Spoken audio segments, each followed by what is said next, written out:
Hi guys, in this video I'll show you how to delete all reposts on TikTok at once.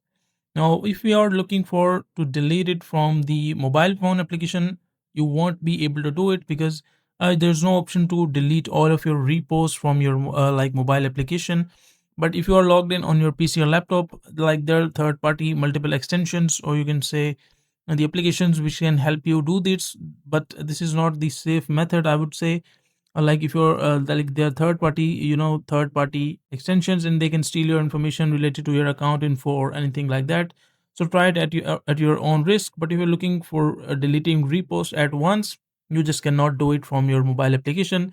So what you need to do is just delete your repost one by one from your iPhone manually. Sorry, not iPhone, so from your TikTok account manually. And once you delete that, like that is the process. Some people say that you can just contact the help center, and you can just tell the team that you need help regarding deleting all your repos at once. But that is a fake method, that is not working.